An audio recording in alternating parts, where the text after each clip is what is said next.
Mungu wetu ni Mungu unayeweza. Tunajua leo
ya asubuhi leo. Asante kwa sababu ya neno lako ambalo Baba umelileta kwa wakati. Baba, umetumia mtumishi wako kunena na mioyo zetu. Tunakushukuru tukisema Baba, pokea sifa. Baba, majira kama haya Baba, tumesongea kitini pako kwa ajili ya kusikia tena kutoka kwako. Ninaomba neema na kibali juu ya kila mmoja tunapolisikiza neno hili, wacha lifanyike pumzi yako ndani mwetu. Baba, tunaomba uhai ukaweze kuturejelea, upendo, furaha ikaweze kwa sehemu yetu. Tunatangaza mbingu zilizo wazi mahali hapa. Tunainuka kinyume na kila nguvu za uchawi, kila roho za uchawi za kufunga neno, tunaharibu katika jina la Yesu. Tunaomba ya kwamba Bwana, mahali hapa hakuna machafuzi yoyote. Unawachilia neema yako na kibali chako katika jina la Baba na Mwana na Roho Mtakatifu. Amen. Amen. Salimia jirani, mwambie karibu sana katika ibada hii. Hallelujah.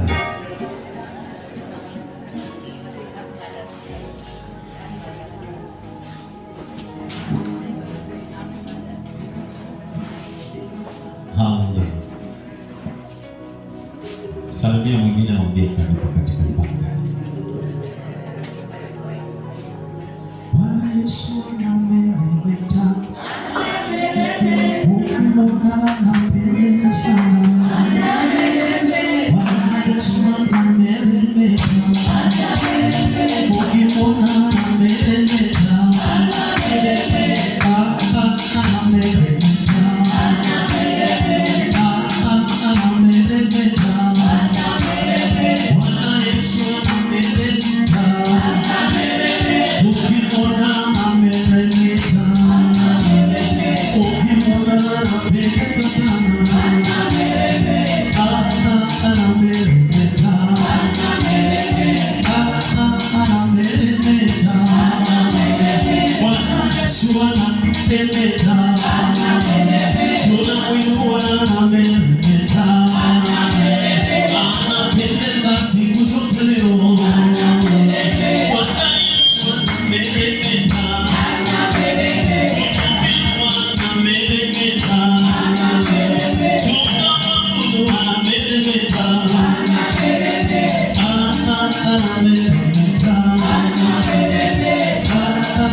Asubuhi leo nashukuru Mungu kwa wokovu ambao amenipa.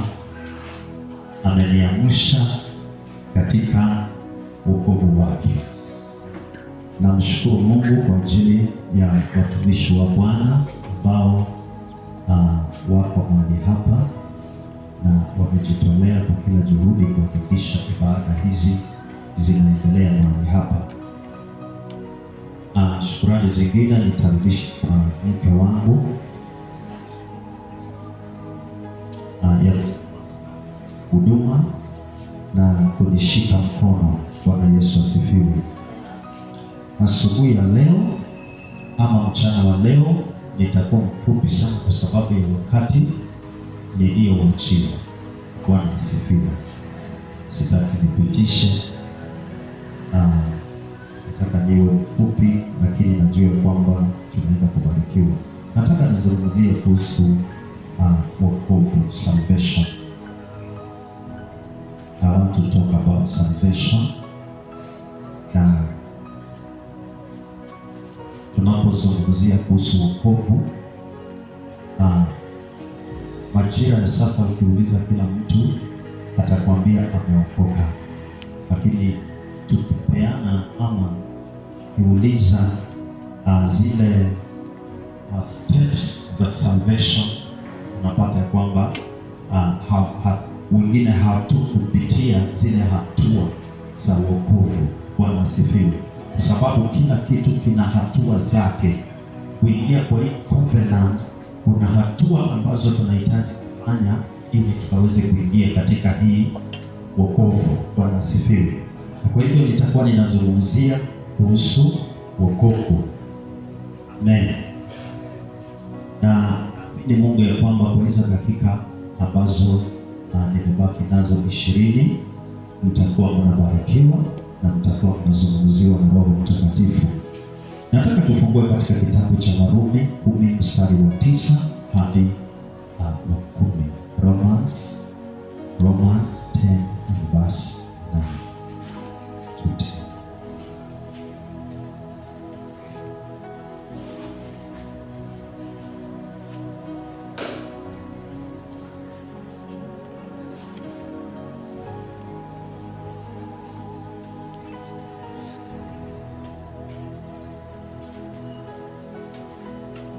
Romans 10 and verse 9.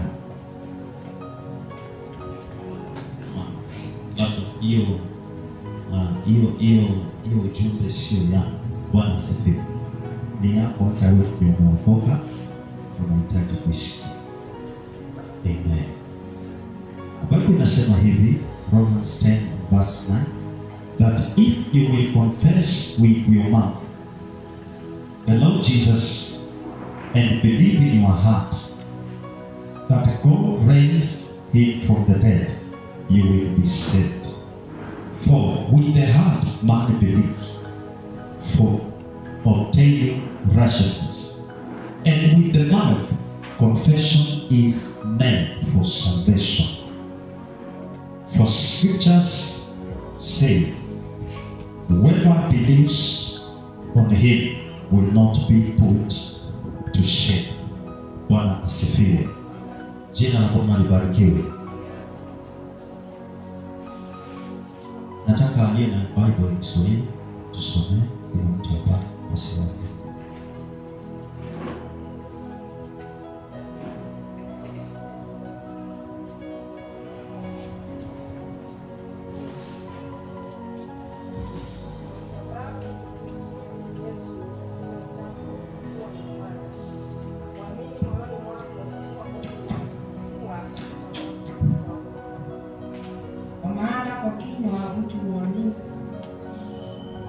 Maana kwa moyo mtu huamini hata kupata haki, na kwa kinywa hukiri hata kupata wokovu. Amen. Bwana asifiwe. Neno la Mungu linazungumzia katika kitabu cha Warumi 10 mstari wa 9, inazungumzia kuhusu hatua za kuingia katika wokovu, hatua za kufika katika wokovu. Bwana Yesu asifiwe. ni hatua muhimu ambazo ni msingi wa kila Mkristo ambaye anajiita ni mwana wa Mungu. Ni msingi thabiti na ni msingi utakaosababisha maisha yako yasiweze kulemaa. Bwana asifiwe. Na kwa hivyo tunapata kwamba kuna hatua ambazo zinazungumzwa katika neno la Mungu kuhusiana na wale ambao wanataka kuingia katika wokovu. Praise the Lord. Kuna hatua ambazo zimetajwa ambazo tunaenda kuziangalia, maana ni hatua ambazo zinatuelekeza mahali. Haleluya. Ni hatua ambazo zinatuelekeza mahali. Na hatua ya kwanza ambayo tunaiangalia, because of time, tunaangalia hatua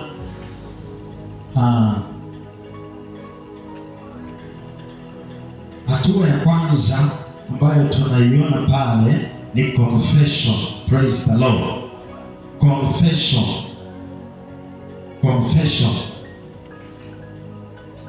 Haleluya. Hatua ya kwanza tunayoiona ni confession. Kuconfess ni ina maana kwamba ni kuagree. Bwana asifiwe. Confession inamaanisha kwamba ni kukubaliana kwa kile ambacho umekisikia. Bwana asifiwe. Haleluya. Confession inamaanisha kwamba speaking the same thing. Praise the Lord. For example, Mtage ameongea, alafu mimi naongea kukubaliana na kile kitu ambacho anasema. Inaitwa agreement. Inaitwa nini? Agreement. Katika kila makubaliano hakuna kitu kisichoanza na mazungumzo. Amen.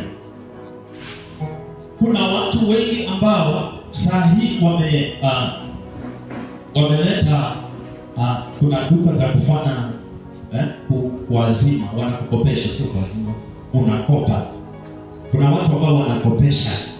Mtu anakopa pikipiki, anakopa simu, kuna simu za mkopa, sio? Kuna taa za mkopa. Unajua wale watu hawakulazimishi kuchukua. Bwana asifiwe sana. But wanakuconvince mpaka mwenyewe uagree na wao. The agreement ni kwamba wakati utawauliza maswali watakujibu. Alafu utakuja katika makubaliano ya kwamba nitachukua. Bwana Yesu asifiwe. Haleluya. Na wakati unachukua kile kitu, unakichukua kwa sababu umekubaliana na wao. Inaitwa agreement. Now you begin to speak the same language ambayo wanafanya nini? Wanaiongea. Bwana Yesu asifiwe. So confession. Na unajua kuna watu ambao wako kwa makanisa wanasema tumeokoka, lakini hawajawahi kuconfess. Praise the Lord. Hawajawahi kuconfess.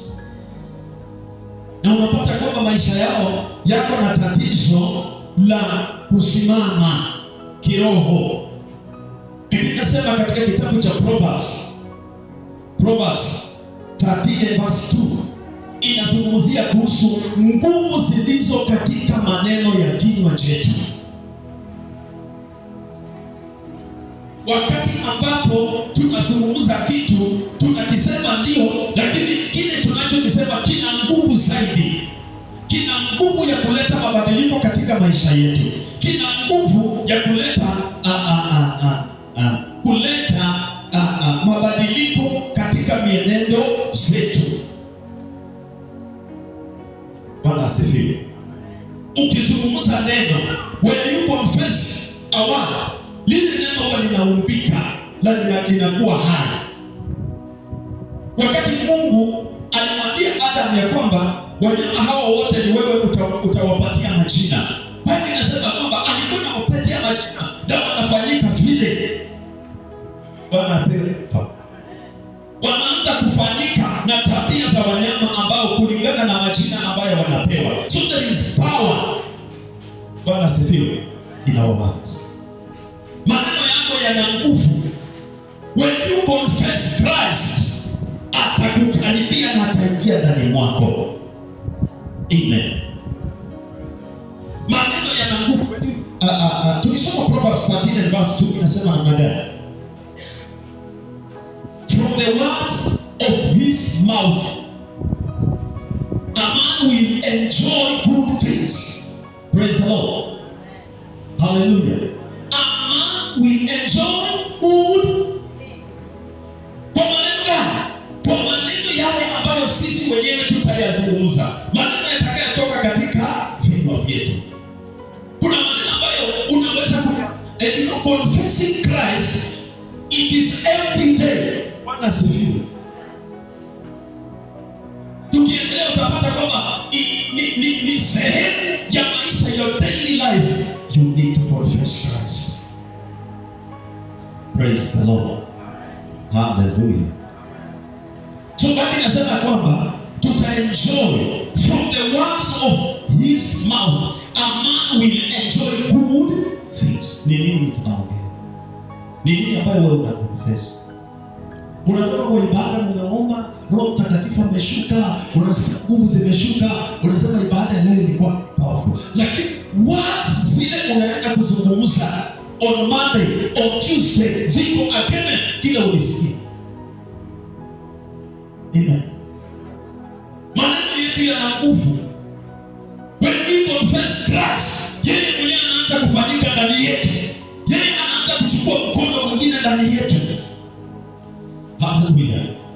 Maneno yana nguvu. Hata mlevi wakati anasema kwamba mimi leo hii nimeokoka, yale maneno hayaendani bure. Bwana asifiwe. One day atakuja sarenda mbele za Mungu. Bwana asifiwe sana. So confession iko na power. Biblia inasema kwamba kwa kuconfess, that if we confess with your mouth, kama una confess na kinywa chako, sio kinywa cha mtu mwingine, wewe mwenyewe, you agree with God. Una agree na Mungu ya kwamba hii ndio nataka ifanyike katika maisha yako. It doesn't matter ni nini ambayo una pass through. Unaweza kuwa katika hali ambayo labda haikuruhusu kuconfess. Bwana asifiwe. Lakini when you confess, kitu kinaanza kufanyika. Hallelujah.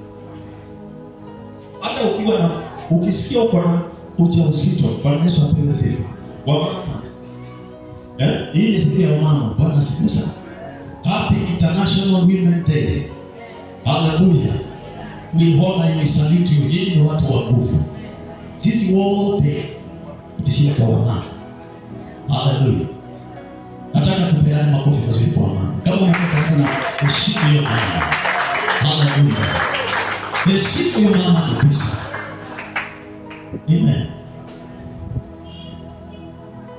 Wakati tumebeba watoto katika tumbo zetu, kile ambacho tunaongea kwa watoto kinafanyika. Yesu asifiwe. Kinafanyika kwa sababu uweza wa huyu mtoto kufanikiwa uko katika yule aliyembeba. Na hiyo Mungu amepeana uwezo kwa mama. Bwana asifiwe.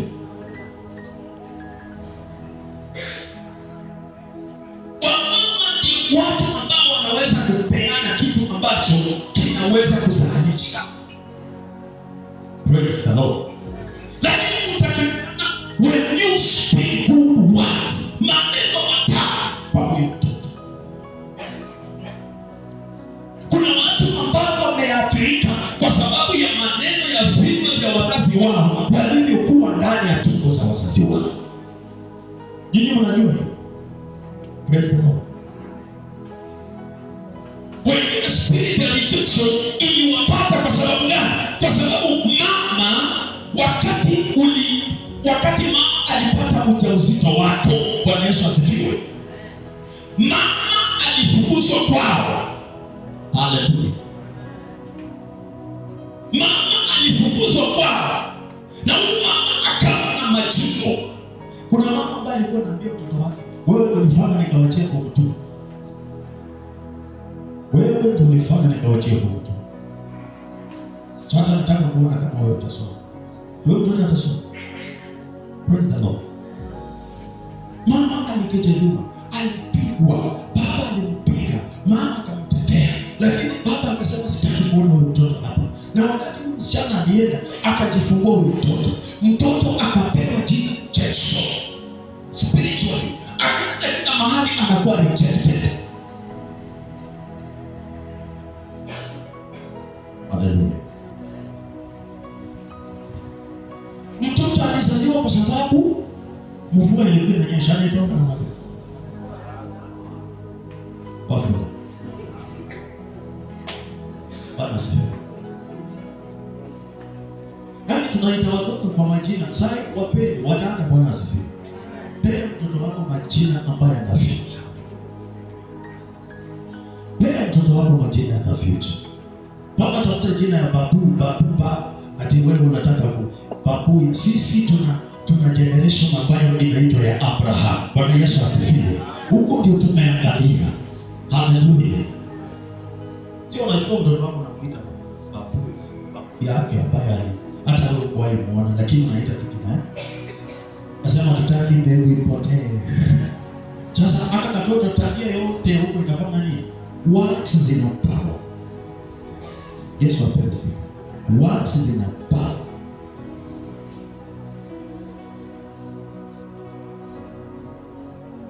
Ukiita mtoto wako Joy, atakuwa tu joyous kila wakati. Bwana asifiwe. Ukiita mtoto wako Praise, huyu mtoto atakuwa tu praise kila wakati. Bwana asifiwe. Bwana anapita wana praise. Akienda kwa praise.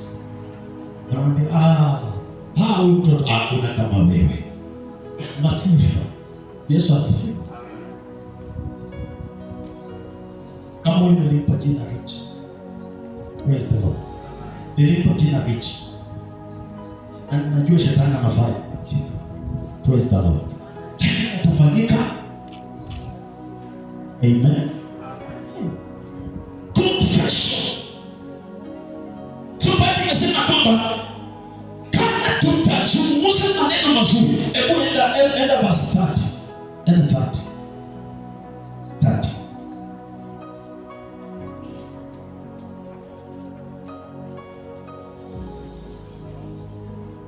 Proverbs 13 and verse 20, not 30.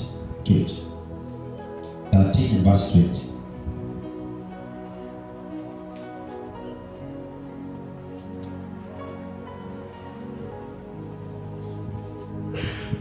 Okay. Praise the Lord. Inasema namna gani?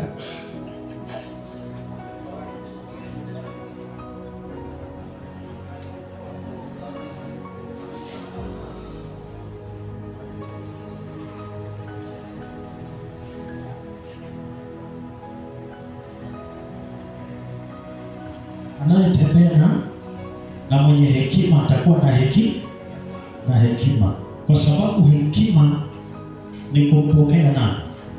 Kristo. Praise the Lord. Ukisoma Job 28 verse 28 inasema kwamba wisdom ni kumjua Bwana. Bwana asifiwe sana.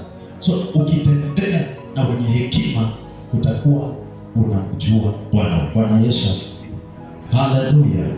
Alafu kuna another word inatumiwa hapo, believe. Hallelujah.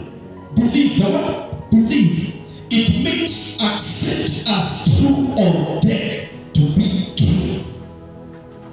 Accept as true or take to be true. Kubali ni ukweli ama ichukue ni ukweli. Bwana asifiwe sana. Inaitwa believe.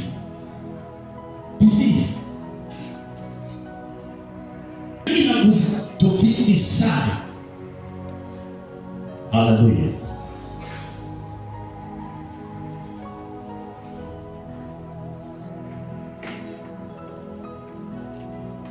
Because confession, tunakonfess and then tunapokea.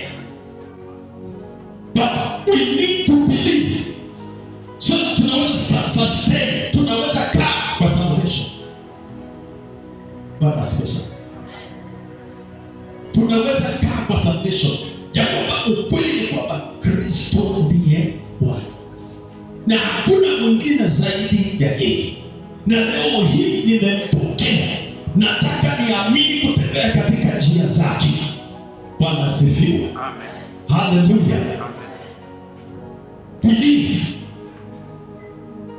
Believe.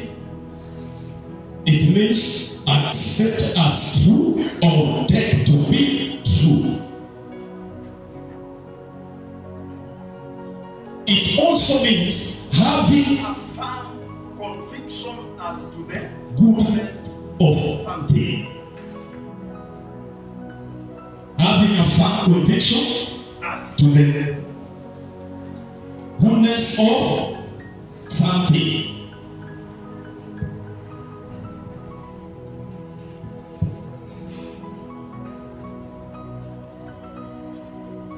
when You believe. When you believe, you will act what you believe. Praise the Lord. Ukiwa umeamini, utatenda kuamini. Bwana Yesu asifiwe. In Romans, rudi hapo kwa Romans 10.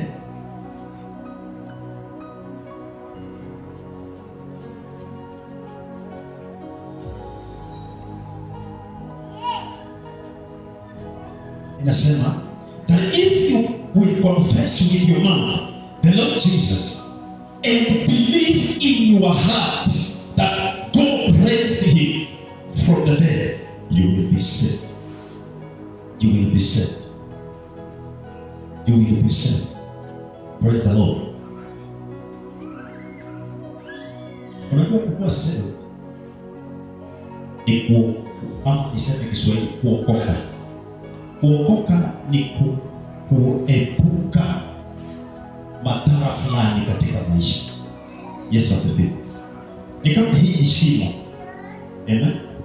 Na mimi sioni, mimi nataka Bwana asifiwe sana. Alafu kuna mtu anatokea huku ananiambia hapo kuna shimo na ananivuta. Bwana asifiwe sana. Inaitwa kuokoka kutoka katika ajali. Bwana asifiwe sana. So Biblia inasema kwamba yeyote atakaye amini ataokoka. Ataokoka every day.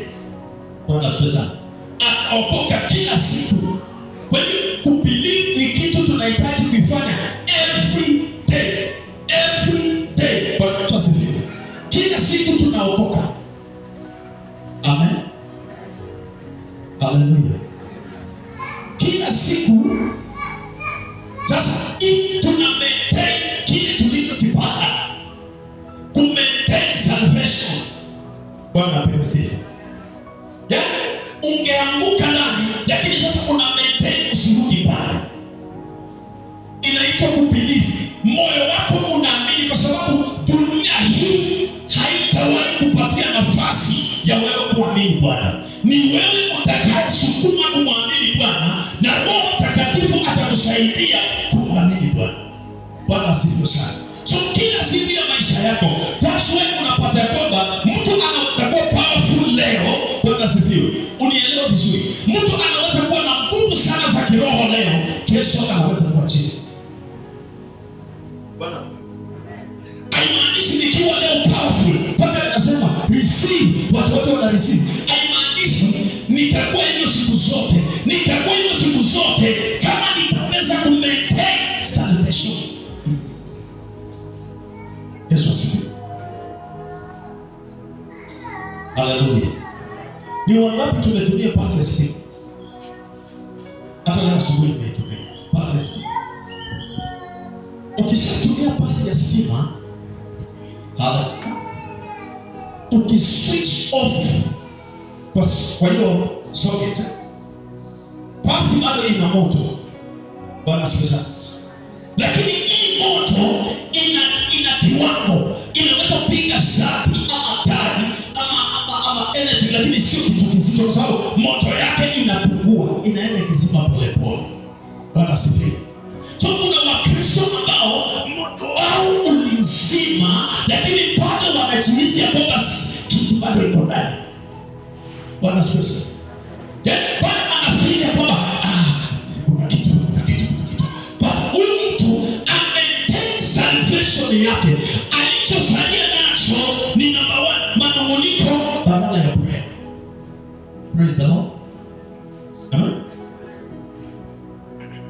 So to believe, ameanza kukosa kubelieve, amerudisha macho yake kwa wanadamu. Biblia inasema kwamba kama tutaamini tunaokoka, tunatoka katika mtego wa maangamizi. So ni kitu ambacho tunaendelea ndani. Praise the Lord. Hallelujah. Nikuulize swali. Sijui mtatumia kwa gani? Bwana pesa. Tutatumia keyboard. Hii keyboard yetu tulinunua Nairobi. It was around 115,000.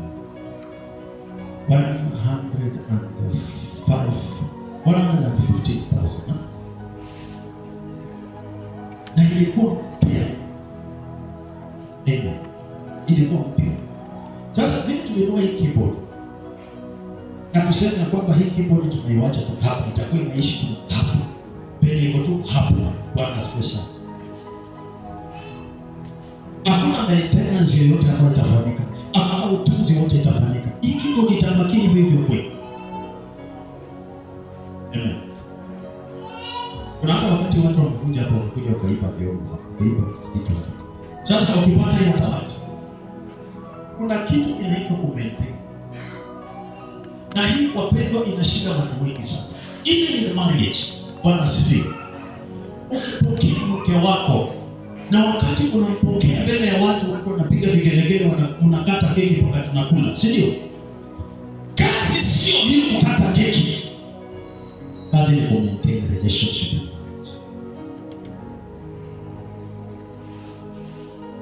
Bwana asifiwe. Kazi sio kufungua hiyo biashara. Hallelujah. Kazi ni kumaintain customers. Watu wengi mkifungua biashara, asante inakuanga mingi zaidi. Hata uangalie kile kitu mtandaoni. Hata kinunua patiko ya shilingi 1 na waambie asante customer urudi tena.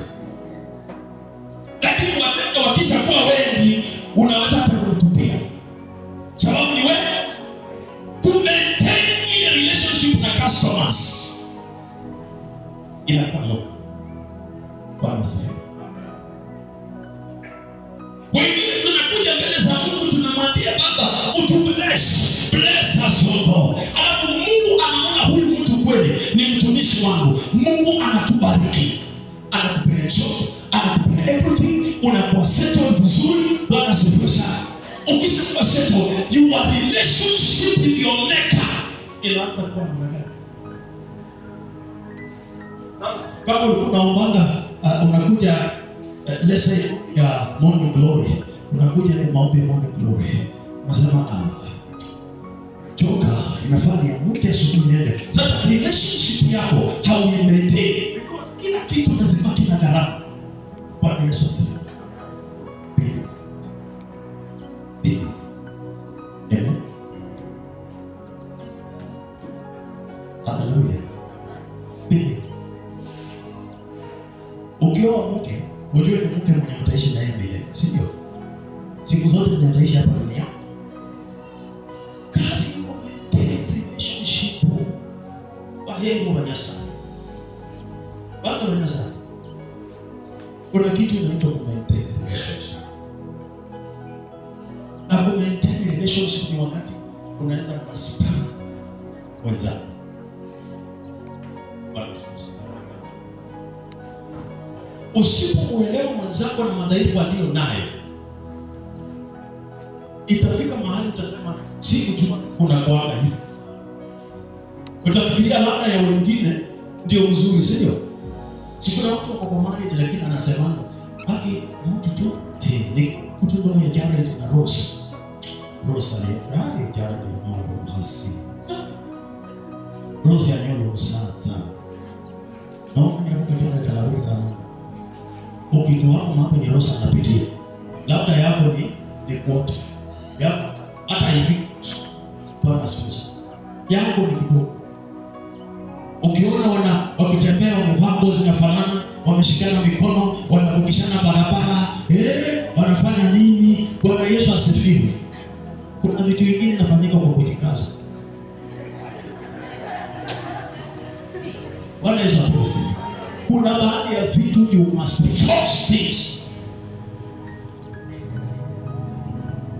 Unakamata mkono unaambia tuende mama. Na sasa amekukwaza asubuhi, una maintain relationship. Bwana asifiwe. Kwa sababu after all, hata nikisema nini, huyu Mungu alinipenda, lazima nitampenda tu.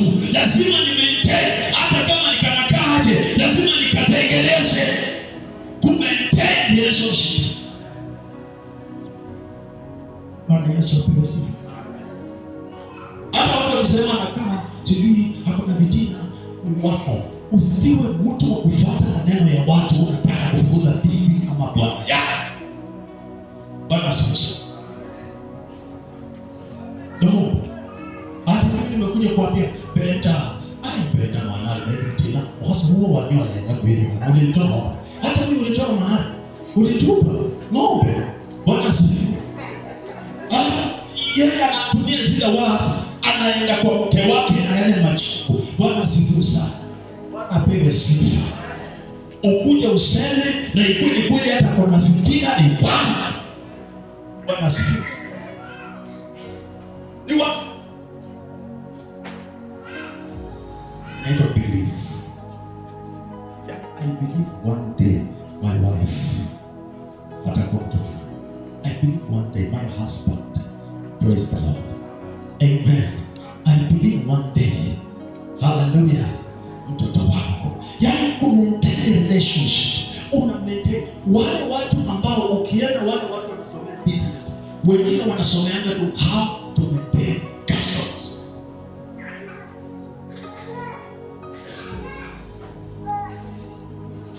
Amen. Kuna siku niliwahi enda kwa hoteli tukaitisha chai. Tulikuwa na mpendwa mmoja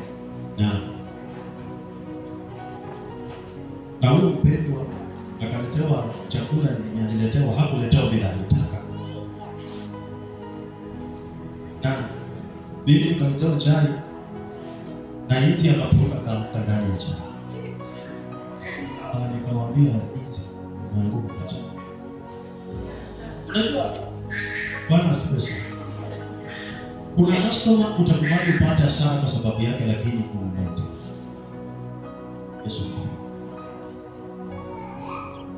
Mama alinijibu, wewe unaona mimi ndio nimeleta hizi nikaangusha kwa chai. Na huyo mwingine alikuwa na complain, hii chapati yako hiyo akasema na ulemu wacheni kutusumbua, tuliamkia hapa asubuhi saa 11. Watu wengine ni watu wa kusumbua tu. Mpaka tukukula hiyo chakula. Tuliamka tukaenda. Siku nyingine hatukuwahi rudi kwa hiyo hoteli. Kwa sababu siku ya kwanza walikuwa wazuri, siku ya pili walikuwa wazuri, chai waliweka maziwa ikatosha, siku ya tatu ya nne customers wamejaa, wanaanza kupiga vitu vyao. Kumaintain relationship ni kitu maana sana, inaitwa belief. Bwana asifiwe. Yaani na maana kwamba utaniona niko na udhaifu, Bwana asifiwe, lakini nyinyi nafikiria ni waulize kwa swali. Bwana asifiwe. Sasa kusikia nimeisha, nimeisha. Bwana asifiwe sana. Nataka nikuulize swali. Tony, huyu Tony ni my brother. Tony kuna wakati alisema hapa, nakumbuka. Yeye ni Tony Joseph. Si unakumbuka? Joseph wa Bible. Joseph wa Bible aliitwa kwa prime minister. Lakini akiitwa kwa prime minister, Bwana asifiwe, kulikuwa na wengine huko. Sasa ile nafasi ilikuwa tayari imeshachukuliwa. Praise God. Lakini kwa yeye kufika kwa prime minister, kuna safari ambayo alihitaji kupitia kwa yeye kufika huko. Akimaintain ile relationship yake na Mungu, so that Mungu akaweza kumfikisha.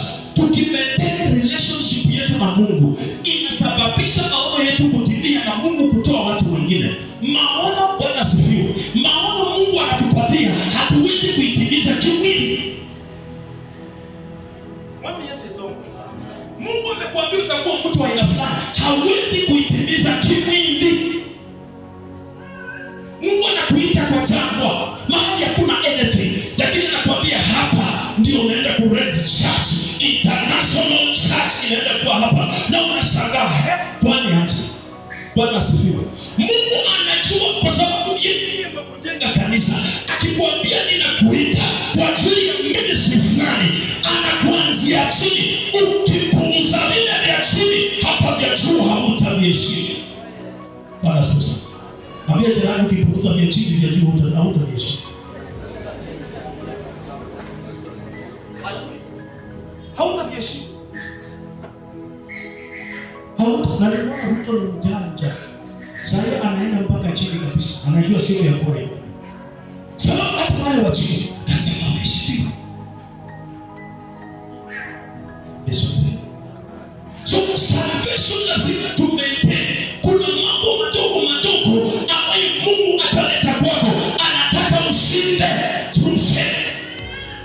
Biblia inasema kwamba kupitia imani, haleluya, kwa kitabu cha through faith Abraham alitoa nani? Isaac kama sadaka. Through faith.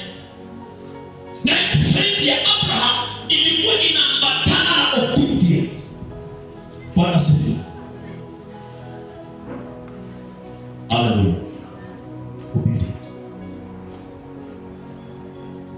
Yaani unaambiwa utoe mtoto mwenye Mungu amekupatia. Umeomba Mungu alafu amekupatia, na anakuambia nataka unitolewe. Abraham alikuwa na faith alafu alikuwa obedient. Ni vitu viwili vinavyoenda pamoja. Bwana Yesu asifiwe. Ukianza kutembea kwa macho, you will fail. You will fail. Ukianza kutembea kwa macho, utaanguka. Ukianza kutembea kwa macho ya roho, utaona mbele. Bwana asifiwe.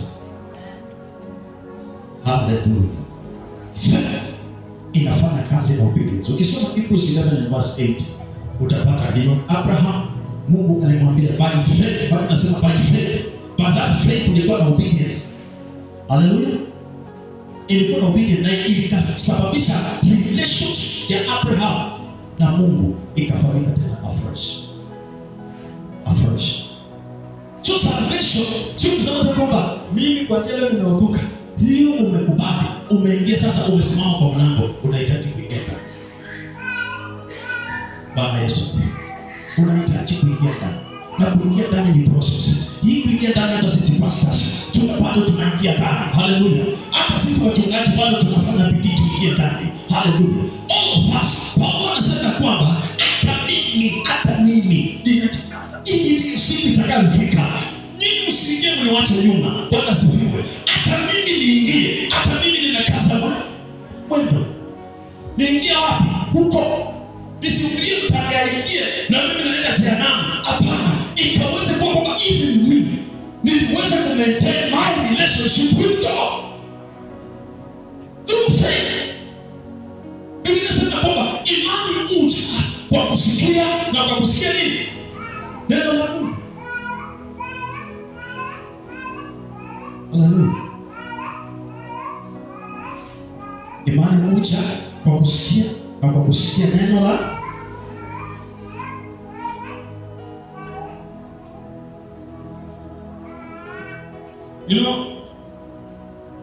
kama hakuna obedience. Amen. Kama hakuna obedience, it means that hakuna faith. Ukiona mtu mwenye sio mtiifu, huyo mtu hana imani. Haleluya. Ukiona mtu asiye mtiifu, huyo mtu hana imani. Sababu imani inatembea na utiifu. Ushasikia mtu anasema, Roho ameniambia kama kuna Bwana sifa. Unajua kuna watu wanakuja na kuimba madhabahu. Mtu anasema, Roho ameniambia nitatumika na nyinyi siku zote. Bwana sifa. Tena mtu anasema, Roho ameniambia mimi Roho amechanganyikiwa. Wakati Holy Ghost, wakati Roho Mtakatifu alikuwa na Ezekiel akimwambia simama imani uone maono haya. Alafu Biblia inasema Ezekiel akasimama na akasimamisha spiritual. Mungu alikuwa anamwambia, nimekufanya uso wako utakuwa kama utakuwa mgumu mbele ya hao watu ambao nakutuma kwao. Bwana asifiwe. Na utawaongelesha kitu and it will happen. Na yeyote utakayemuona na makosa umrekebishe, maana usipomrekebisha dhambi hii itakuwa mikononi mwako. Bwana Yesu asifiwe. Tena rudi amwambie Ezekiel, sijakuita huko. Huyo ni Mungu. Sasa Ezekiel alianza kusikia sauti nyingine, sijakuita huko. Hiyo ni sauti ya mapepo, sio ya Mungu. Bwana asifiwe. Ambia jirani, sauti ya Mungu ni clear. Unajua watu wanafikiria ati Mungu akiongea hata kuita mahali mshanga langu wewe. Wamanya mshanga langu. Bwana asifiwe. Yaani mahali tambarare.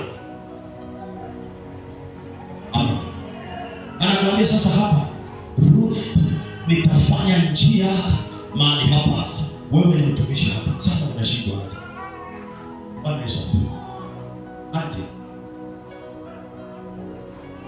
Itakuwaje? Itakuwa kile Mungu amesema. So obedience without mahali ambapo hakuna obedience, there is no faith. Hakuna imani. Hallelujah. Mwambie jirani yako tukaweze kuobey. Bwana asifiwe.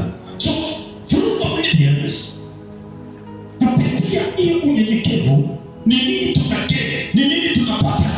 Bwana asifiwe sana. The fear of God. The fear of God. Bwana asifiwe sana. Through obedience, tunapokea the fear of God. The fear of God ni nini? Hofu ya Mungu ni nini? Bwana Yesu asifiwe. Unajua, saa hii watu wanatembea bila hofu ya Mungu. Bwana asifiwe. Sio kwa kanisa. Kuna watu wanatembea bila hofu ya Mungu. Yaani mtu anaweza fanya dhambi na ashtuke. Inaitwa kukosa hofu ya Mungu. Hallelujah. Biblia inasema kwamba in the book of Acts 2 in the verse 42 to 43, walipokaa chini ya mitume kwa ajili ya kusikiliza neno la Mungu, Biblia inasema kwamba wote baada ya kusikia neno la Mungu walikuwa obedient kusikia neno la Mungu. Bwana Yesu asifiwe. Soma hiyo Biblia vizuri. Bwana Acts 2 in the verse 42 to 43. Walikaa chini kusikiliza neno la Mungu. Pale hakukuwa, unajua ukisoma kitabu cha Acts 1, wakati wa Holy Spirit kujazwa Roho Mtakatifu, unajua mama Yesu pia alikuwa. Bwana asifiwe. Na mama wa Yesu hapo kusema mimi ndio nilizaa huyo. Cheki anaenda. Hata hapo kulikuwa na watu ambao wanasema kwamba we are here to receive from God.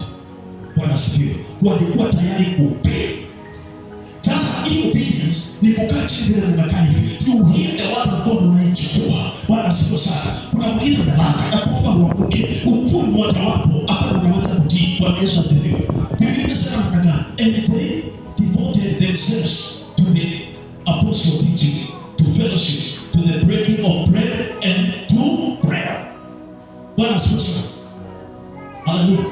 Then fear came over everyone. Hofu ya Mungu haiwezi kuja kama kwanza. Bwana asifiwe sana. Sisi wenyewe tujakuwa nyenyekevu.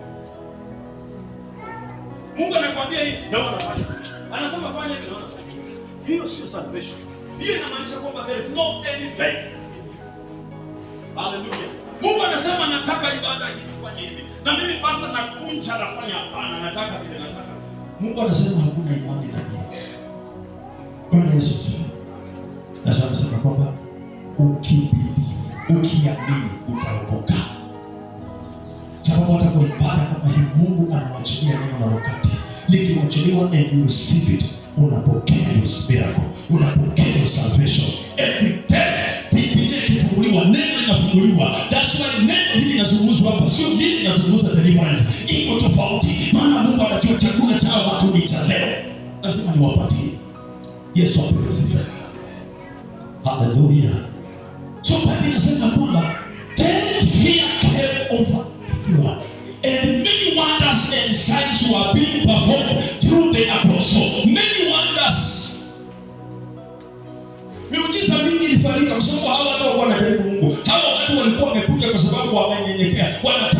kumjua Mungu, wanataka kumfahamu. Bwana Yesu asifiwe. Sio unakuja mbele za Mungu na mwambia Bwana, fanya tu, cheza kama wewe. Unajua Mungu ni Mungu. Kuna mambo mengine tunapenda. Bwana Yesu asifiwe. Wewe unaona ukicheza. Yesu asifiwe. Hofu ya Mungu inamaanisha nini? Bwana Yesu asifiwe. Ukisoma the book of Isaiah 59 and verse 1, inasema kwamba mkono wa Bwana hakuwa si mfupi usiweze kutubariki, ila dhambi zetu, Bwana asifiwe, ndizo zimetutenga mbali na uso wa Mungu. Meaning that miracle, miujiza kufanyika kwetu si kitu kigumu, lakini sisi wenyewe ukitembea unaongea dhambi, ukikula ni dhambi, ukifanya nini ni dhambi. Bwana Yesu asifiwe. Alafu inatufuta uso wake. Haleluya. Sababu tunasema kwamba wakati hofu ya Mungu iliingia watu, mitume kwa mikono ya mitume, miujiza mingi ilifanyika. Yale ambayo yangewezekana kwa mikono ya wanadamu yalifanya nini? Yalifanyika. Sababu kuna hofu ya Mungu katika madhabahu. Kuna hofu ya Mungu katikati ya congregation. Kuna mtu you will receive your miracle kupitia the word. Sio lazima ukuswe na kunajua. Kuna wengine ukisikia tu hii neno, unaenda nyumbani na umepona kabisa, lakini itatikani na wewe mwenyewe vile unachukulia ile neno. Kuna mwingine anaona tu leo Pastor Frank amevaa suti kama ya Pastor Karanja, wamefanana, hasikii neno. Sikia ujumbe wa Bwana, anasema kama hofu yangu itakuwa miongoni mwenu, I will heal the land.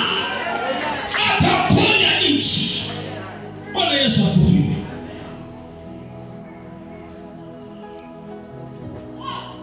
Amen. Sasa hivi watu wananunua mbolea. Watu wananunua mbolea. Sijui gani hii. Alafu kuna nimekuwa nikilimo kidogo na wakulima wanasema nilipandia mbolea baina ya kufanya. Nilipandia hii baina ya kufanya. Bwana pesa. Anayeponya nchi kwa kuzalisha ni Mungu. Tukiombea tutatafute. Tukiombea tutapenda Bwana na matokeo yetu. Bwana Yesu asifiwe. Tukiombea tutapenda Mungu na kila kitu alichotupea, maana we believe, tunamwamini yeye peke yake. Bwana asifiwe. Tunamwamini Yesu. Namwamini Yesu. Haleluya. Biblia inasema kwamba miujiza mingi ikafanyika kwa sababu neno linasema katika kitabu cha Isaya ya kwamba kinachopinga miujiza ni nini? Si dhambi. Yesu apewe sifa. That's why all the time tukianza intercession tunaanza na kushukuru Mungu, alafu then we repent. Tunaambia Mungu tutengeneze, tufanye safi. Bwana asifiwe. Lakini sasa kama dhambi iko, hata tuseme receive, hakuna. Dhambi ni mbaya. Na ile ndio inakatiza hatima za watu wengi. Kitu ambacho nilitaka kukatiza hatima ya Joseph. Bwana asifiwe. Silikuwa dhambi. Mungu wa Potifa alitaka kufanya uchafu na yeye, na ilikuwa ni opportunity, lakini Joseph anasema haitawezekana. Bwana asifiwe. Kuna madhambi zingine tunafanya zinatuzuia kwenda kwa destiny yetu. Maombi yangu siku ya leo ni kwamba Bwana atakaweze kutusaidia tukaweze kusimama katika wokovu, tukaweze kusimama katika utakatifu. Leviticus 11 verse 44, tukaweze kusimama katika utakatifu. Bwana Yesu asifiwe. Hiyo inaitwa true salvation. True salvation ni wakati tunaweza kusema hii dhambi no, hatuko chini ya hii dhambi. Bwana asifiwe. Ni wakati ambapo tutasikiza kwa Roho Mtakatifu. Hiyo inaitwa true salvation. Haleluya. Leviticus 11 verse 44. Shakatayaba rimba shatalabada. Unajua kuna mambo mengine tunahitaji kusema no. Bwana asifiwe. Tunahitaji kusema hapana. Dhambi ni dhambi. Tuzingatie utakatifu. Haleluya. Tuzingatie utakatifu. Biblia inasema namna gani? Haleluya. For I am the Lord your God. So you must consecrate yourself and be holy because I am holy. Bwana asifiwe. I'm holy. You must not defile yourself by any solemn creature that crawls on the ground. Bwana asifiwe. Tusijitie unajisi, lazima tujitenge. Holiness means separation. Bwana asifiwe. Amen. Amen. Hallelujah. Kuwa separate. Kuna mahali watu wanarejoice wanasema tufurahie. Hii sio dhambi, tufurahie. Hili. Kuna mahali liliko. Bwana asifiwe sana. Hallelujah. Kuna mahali kukua pia na cheo ni dangerous. Kuna mahali nilipigia simu. Yesu mtumishi wa Mungu, tunakualika katika mkutano baba. Nikaenda kwa akasema lakini nilipoanza kusikia statement ya hawa watu, Mungu akaniambia no. Bwana asifiwe. No. Na ilikuwa ni kama ni chance. Bwana asifiwe. Ni kama opportunity. Ni kama kuna kupea. Mungu akaniambia no. Nikapigiwa simu. Nilipotoka mkutano nipigiwa simu. Mara pili nikamwambia sitawezesha kufika na busy. Niko very busy. Ili unaweza kupatia watu wengine hiyo pia. Bwana asifiwe sana. Juzi niliambiwa kinauma. Bwana asifiwe sana. Kinauma. Na sitakwambia kinauma na mwanadamu. Hallelujah. Hiyo kitu Mungu alikuwa ananikataza ndio kimeumana. Praise the Lord. Sasa ni vizuri kuokoka. Yesu apewe sifa. Ulizapo jirani unaokoka. Na kama aliokoka aliokokaje? Bwana asifiwe. Umemuuliza?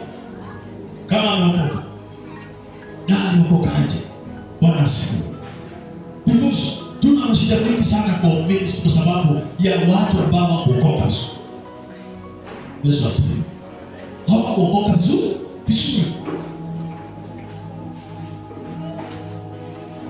Baadhi ya watu wanaanza kuambia nitakupiga tena niokoke tena fresh. Yaani kuna changamoto. Bwana asifiwe sana. Kuna challenges in salvation, lakini zisikubadilishe line yako. Bwana asifiwe. Kuna kitu Mungu amenifundisha. Kuna kitu Mungu amenifundisha katika huduma. Kwa hiyo muda nimekuwa huduma. Ni kwamba wokovu wa mtu utaona maisha yake vile anaishi. Ndio true salvation.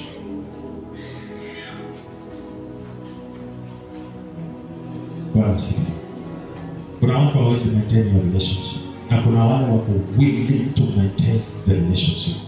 Paulo anasema kwamba kukufa kwangu ni faida, pia kuishi kwangu ni faida. Bwana asifiwe sana. Na wewe unasemaje?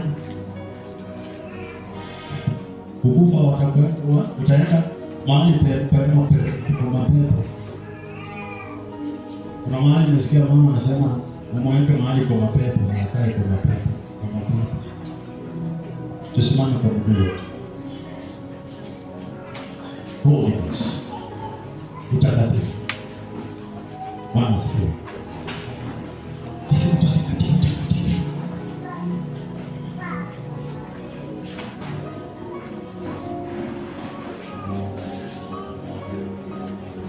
Nasema tusikati utakatifu.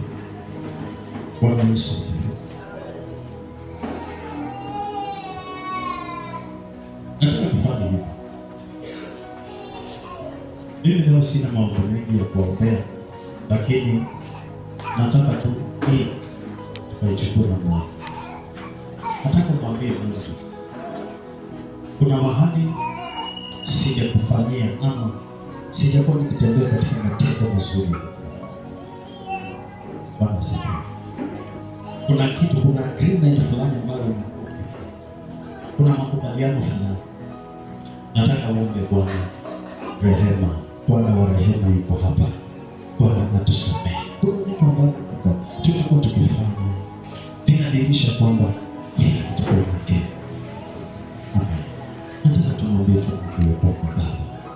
tusamehe Bwana. Forgive us. Hatuja maintain relationship yetu na Mungu. Hatuja maintain kile Mungu alianzisha ndani yetu. Bwana asifiwe. Huyu mwana kondoo aliyechinjwa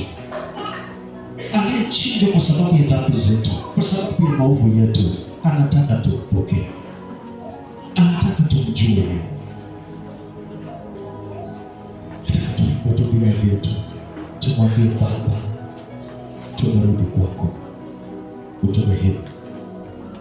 Nataka umuongeleshe. Ni Mungu, ni Baba anayekusikia, ni Baba ambaye anapeana nafasi ya pili. Kuna wakati mwingine tumetumia nguvu zetu, tumetumia mawazo yetu, macho ya nje tumetumia. Nataka tumwambie Baba tusamehe. Wengine wetu tumepewa huduma, tumepewa kazi, lakini unapata kwamba tunadhulumu watu wengine kupitia hiyo kazi. Tumwambie Baba, have mercy on us. In the name of Jesus. In the name of Jesus. In the name of Jesus. In the name of Jesus. In the name of Jesus. Just open your mouth and speak to the Lord. Na kuna mtu kwa hapa unasema unataka kupokea. Unasema kwamba na mimi nataka nimkiri huyu Kristo awe Bwana na Mwokozi katika maisha yangu. The time is now. Wakati ni sasa. Speak to the Lord. Ningependa tuinue mikono zako unapomwomba, unapomwambia Bwana maneno ya moyo wako. Repentance. Mwambie Baba, nimekuja leo hii unitakase, leo hii unibadilishe, leo hii unitengeneze. Abraham aliwachana na wazazi, akaenda kwa mwito mtuni. Wengine hatujawacha vitu vingine, hatujawacha tamaa, hatujawacha mambo mengine, turejesha nyuma all the time. We need redemption in the name of Jesus. In the name of Jesus.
Anasema kwamba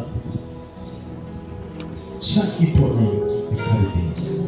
Wanaomwabudu Bwana imewapasa kumwabudu katika roho na kweli. Hawataabudu katika milima ile wala ile wala. Hawataenda na mambo yote, lakini watashika kile Roho Mtakatifu anawaambia kufanya. Nataka tu ukaweze kumwambia Mungu, nisaidie katika maisha haya ya wokovu. nijaze Roho wako Mtakatifu. Naomba msaada wa Roho wako Baba. Just speak those words. Mwambie Bwana, confess those words. Confess those words. Kuna mambo ambayo tunapitia ni kwa sababu hatujamkubali Kristo.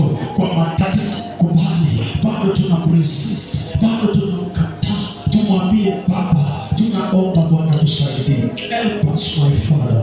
Hata tunapokuabudu Baba, utuone, ututazame, utuone Mungu wangu. Tunaomba Bwana ukaweze kutusaidia. Help us Lord. Mwambie Bwana kusaidie. Maisha yako maombi yamekuwa adimu. You only pray for 2 minutes. You only pray when you want to eat. Mwambie Mungu, ribashakata ya kuferiyama. Energize me Lord. Ribashandalaba. Empower my life. Holy Spirit. Ribashakata ya uzinga. Mwambie Bwana, ninakuomba Jehova, unisaidie. Nimekuwa na maisha hafifu. Biblia inasema kwamba tunaonekana tulio hai, lakini tumefariki. Baba, tunatembea tukiwa kwenye mavazi, lakini anapotuona tuko uchi. Tumwambie Jehova, Bwana tusaidie. Help us Lord. Help us Lord. Baba tusaidie. Maana to maintain hii relationship you need to pray. To maintain hii relationship you need to read the word of God. To maintain this relationship you need to honor even servants of God. You need to honor God. Utamheshimu Mungu. Rimashata ya kaburu. Mwambie Baba nisaidie. Wengine wamedharau watumishi wa Mungu kwa njia hiyo, wamemkataa Mungu. Tumwambie Bwana tusaidie. Maana neno linasema wanakukataa wamenikataa hata mimi. Tumwambie Jehova atusaidie, atusaidie. Mungu atusaidie. Usiangalie your neighbor, usiangalie neighbor. Mungu renew my strength. Baba fanya upya uhusiano wangu Jehova. Fanya upya uhusiano wangu. Hata nikiwa peke yangu natamani Baba nikupendeze. Natamani nikupendeze Jehova. Natamani nikupendeze mfalme wa wafalme. Mwambie Baba nisaidie. Kwa nguvu zangu sitaweza. Miaka ya kupretend imeisha. Miaka na muda wa kupretend umekwisha. Bwana nakutaka uje jinsi ulivyo, ili akaweze kuzungumza na moyo na nafsi yako. Anakutaka hivyo jinsi ulivyo. Akutengeneze kwa maana kwa mikono yake yeye ndiye mfinyanzi. Anajua jinsi atakavyokufinyanga. Anajua jinsi atakavyokutengeneza. Hata ukijaribu kujitengeneza haiwezekani. Hata ukijaribu watu wanadamu wakutengeneze, it is not possible. Yeye ndiye anaitwa mfinyanzi peke yake. Hawezi jitengeneza mwenyewe. Rabaganda masetatatatatabu. Lipreketayo. Mwambie tu Mungu, nimenyenyekea miguuni pako. Rima salama. Wengine tunaenda kwa wachawi na tunarudi kanisani. Mwambie Baba, help me Lord. Usipoteze nafsi yako. Baba shakata. Wengine nafsi zetu zimepotelea kwa fedha na vitu vya ulimwengu. Mungu atusaidie. God help us. Rima shata la babu. Rima shakata ya babu. True salvation. True salvation. Ripakata ya babu. Ripresia. Mungu tusaidie. Tutembee katika wokovu huu mfalme.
He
Kuna watu ambao wanasema ndani ya moyo wako, hata ya maombi nikijaribu yananishinda, siwezi kuendelea. Unaomba only 2 minutes umechoka. Wengine wakifungua Bible anasikia tu kutiririkwa na machozi, anasikia haoni vizuri, anasikia kwamba hawezi kusoma. Mtego wa shetani. Bwana Yesu asifiwe. Haleluya. Hiyo uhuri tunatoa kwa jina la Yesu. In the name of Jesus Christ. Nataka utangaze, mimi ninainuka tena katika eneo la maombi. Kuna watu walikuwa wanaomba, kuna watu walikuwa wanasoma neno, walikuwa wanastaki neno, lakini imefika mahali haiwezekani. Tunaomba Bwana, omba Bwana, Mungu akuinue, Jehova akuinue. Napasakata ya omolaba. Hata wewe unasikia tu ya kwamba siko sawa, shakari mazenda. Ninataka mwambie Mungu, niinue Yesu, maana uhusiano wetu ukiwa mzuri, I will be blessed. Nitabarikiwa, mimi nitaongezwa, mimi nitaongezewa. Uhusiano ukiwa mzuri, mashamba yetu yatabarikiwa. Ili watu mikono yako, mwambie nisaidie Baba. Shakari masetanamo, mwambie Baba yangu, shapiketamo sanamo, ni masetanamo, ninaomba Bwana, niinue kimani Jehova.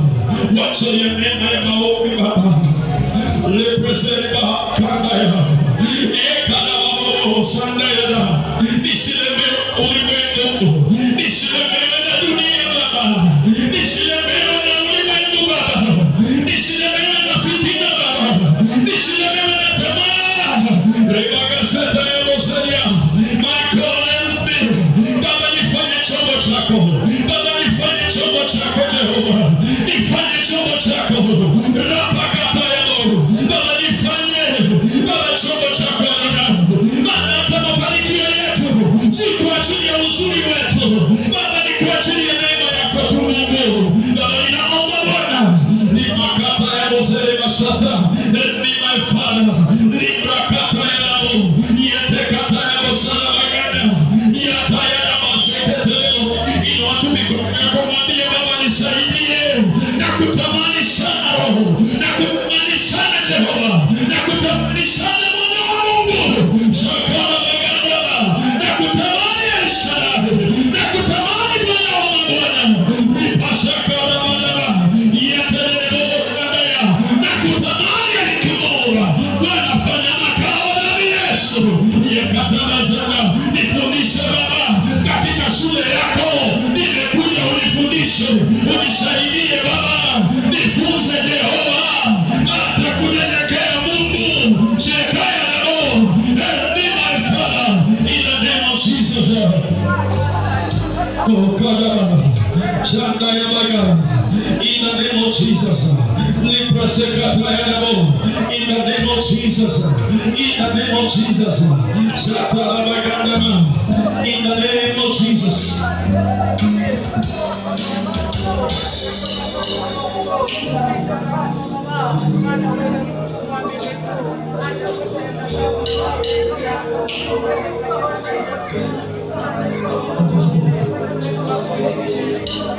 Baba, tusaidie.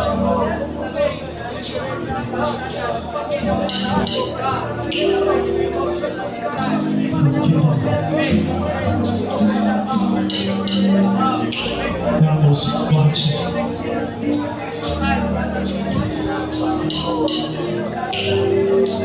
Lord, help us.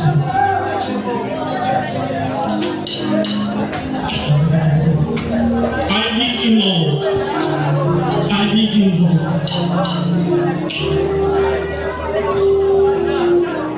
Oh,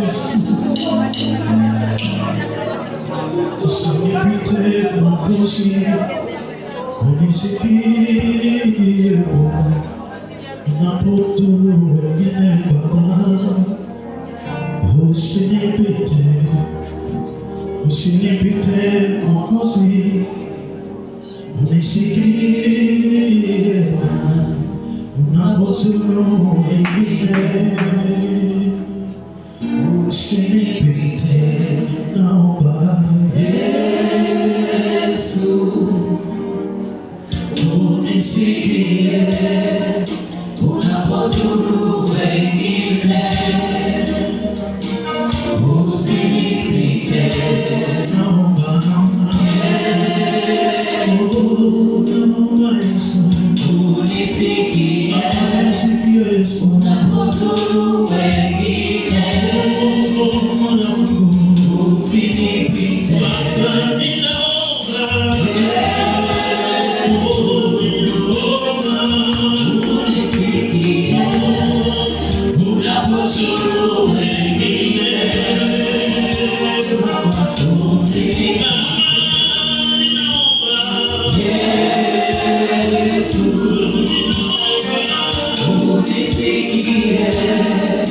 unapozuru wengine, usinipite, Biblia inasema in the book of Judges 6, wakati Gideon Israeli walikuwa wamefanya dhambi, waliteswa sana na Wamidiani. Bwana asifiwe sana. Walinyang'anywa vitu vyao, vyakula vyao vilichukuliwa. Kuna kitu ambacho shetani alikuwa ameweka kwa sababu ya ule uzembe wa maombi, kwa sababu ya kutosoma neno la Bwana. Bwana Yesu asifiwe. Kuna mapando shetani alikuwa amepanda, ninataka tu yang'oe kwa jina la Yesu Kristo. Kuna mapando ya magonjwa, kuna mapando ya operation, kuna mapando ambayo ripashakatalabaganda ni wanavyati. Tunataka tung'oe in the name of Jesus Christ. Ripashakatalabozenya in the name of Jesus. Sakata in Jesus name. Nataka uelewe hii. Bwana asifiwe sana. Relationship brings authority. Bwana Yesu asifiwe sana. Relationship brings authority. Kwa hivyo tuna authority. Praise the Lord. Tuna authority. Tell your neighbor kuna authority. Tell your neighbor kuna authority. Geukia mwingine mwambie wachana na lunch. Ambia mwingine kuna authority ndani yako. Una authority. Una authority. Una authority. Praise the Lord. Kuna mapando.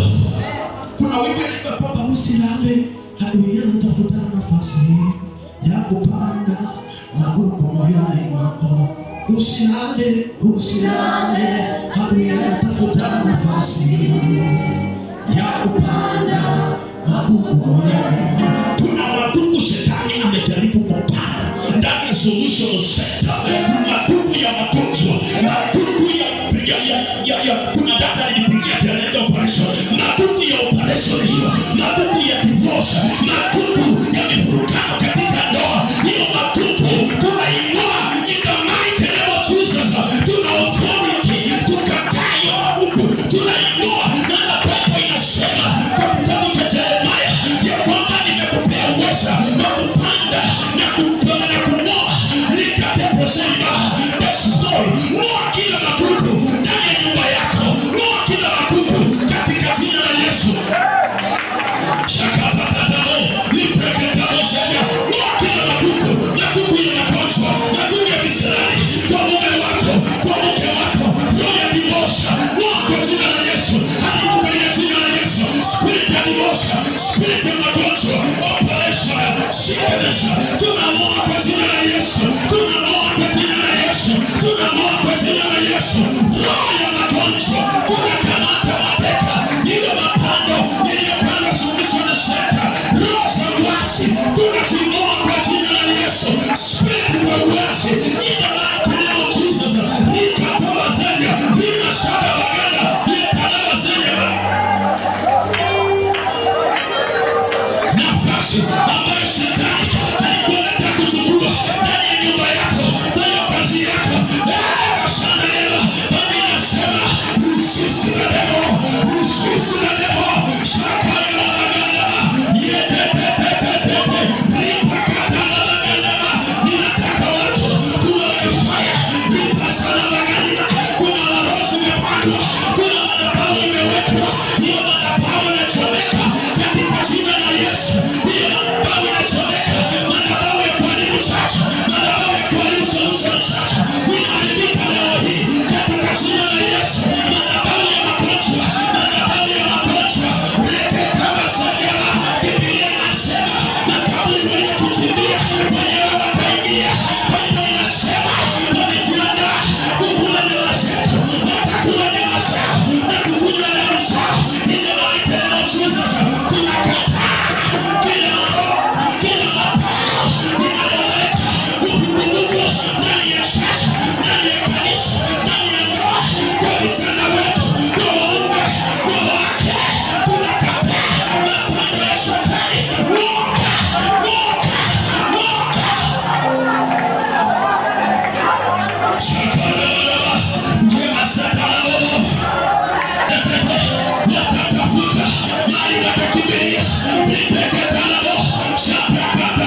zinasimama against the church.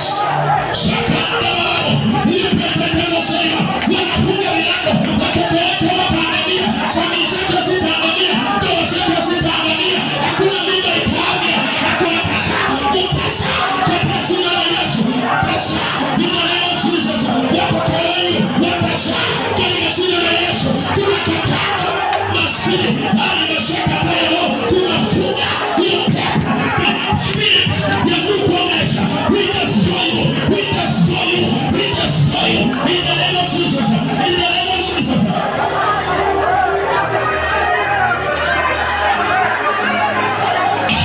Nepekata, shamba ya kalama, my friend, nepekata yamo, nepekata wasonya, yatana na banana, tuma moto,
Jesus.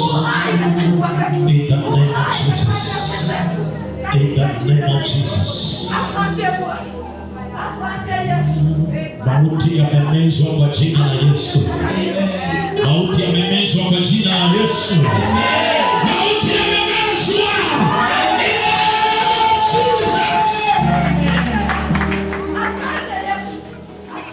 In the name of Jesus.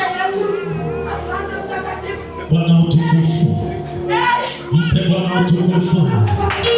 Mpe Bwana utukufu. Mpe Bwana utukufu.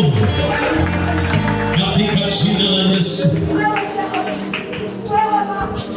Katika jina la Yesu. Asante. Asante. Asante Jehova. Asante Mungu. Asante Baba. Asante Jehova. Asante Mungu. Bwana Yesu asifiwe. Oh yes. Oh yes Jehova. Kama uko hapa, nyinyi ni couples, uko na bibi na bwana. Wewe ni bibi na bwana. Hata kama ni watu wawili, nataka mshikane mikono. Bwana asifiwe sana. Nataka mshikane mikono. Haleluya. Kama kuna your husband hapa, Bwana asifiwe sana.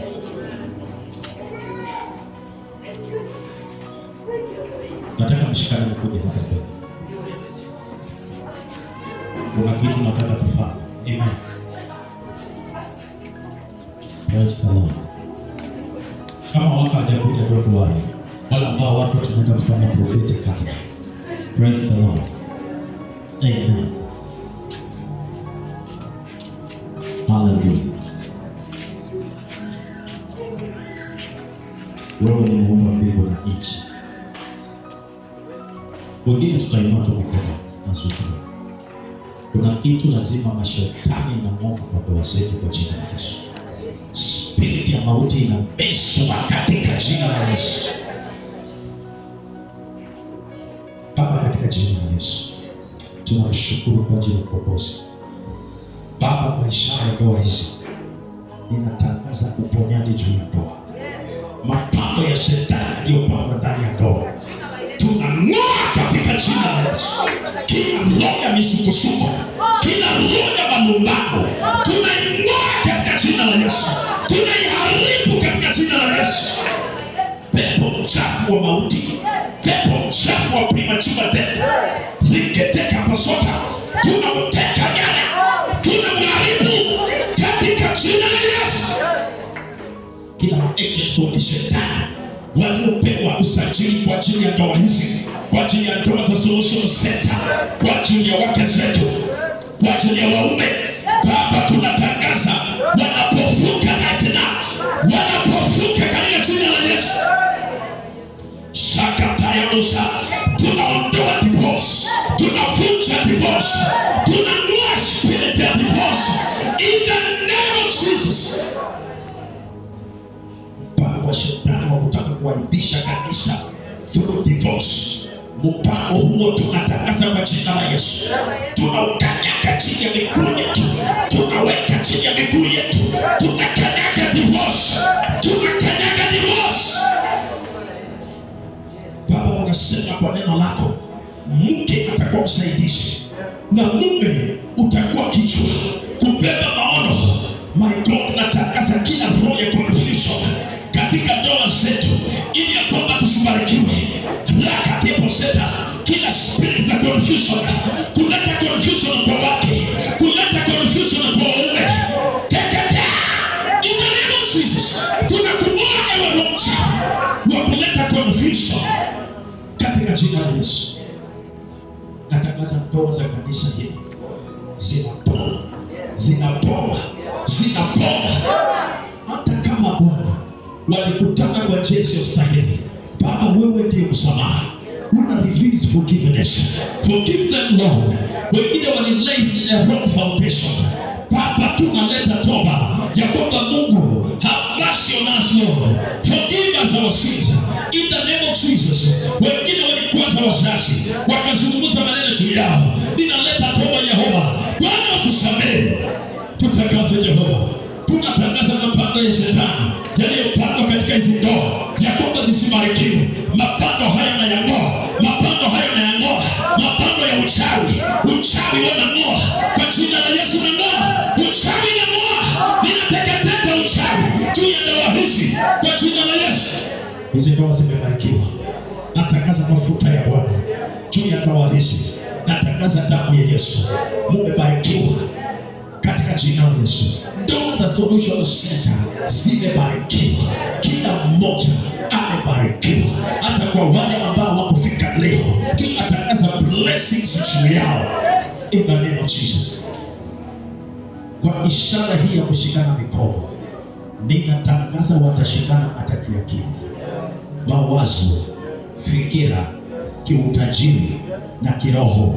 Wanashikana na wanaenda mbali kwa jina la Yesu. In Jesus name we pray. Amen. Amen. Ndoa zetu zimebarikiwa. In Jesus name. Amen. Bwana Yesu asifiwe. Mungu awabariki ndoa zote hawa wanawakilisha. Mungu awabariki sana kwa wale waliofika leo. God bless you. Hallelujah. Amen. Bwana asifiwe sana. Baba, katika jina la Yesu, ninaomba kwa ajili ya washirika hawa wote. Inua mkono wako. Ninaomba kwa ajili ya hawa wapendwa wako hapa kwa sababu ya kukuabudu. Na Mungu umetufundisha jinsi ya uhusiano. Na waombea kwa ajili ya kuendeleza uhusiano wao. Ninawaombea kibali na neema. Ninasimama kinyume na kila nguvu ya adui. Ninasimama kinyume na kila maneno ya mwovu ambayo inataka kukatiza hatima ya hawa. Baba, ninavunja yale maneno. Yale maneno natangaza hayana nguvu. Neno lako linapata nguvu juu yao.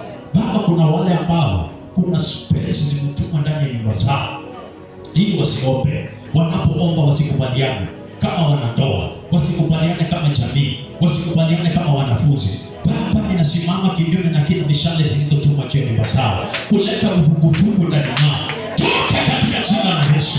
Tunaondoa kila uvuguvugu. Tunaondoa kila uvuguvugu. Uvuguvugu ombi, uvuguvugu wa kusoma neno, uvuguvugu zingatia utakatifu. Toka katika jina la Yesu. Ninatangaza Bwana Baba, mwezi huu jinsi ulivyosema ni mwezi wa ushindi kwetu. Natangaza ushindi katika maisha yao.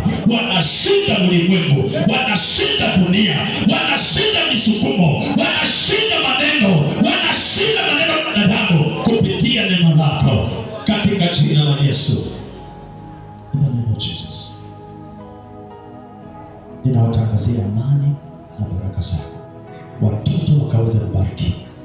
Viongozi na waombea. Wachungaji Baba wabariki. Wainue Jehova. Wainue Jehova Jireh. Walinde kwa mkono wako. Wapatie hekima na maarifa. Wiki hii tunapoianza, tunaanza na nguvu zako. Tunaanza na ushindi wako.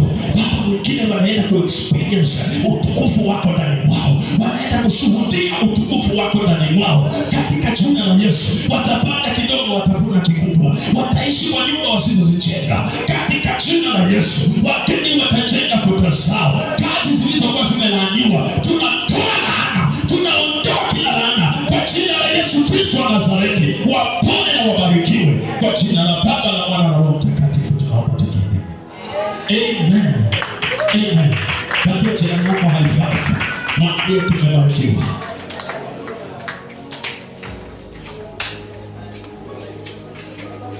Tuko na mkutano end of this month mkutano wa wamama. Bwana Yesu asifiwe. Wamama, tuwalike wamama.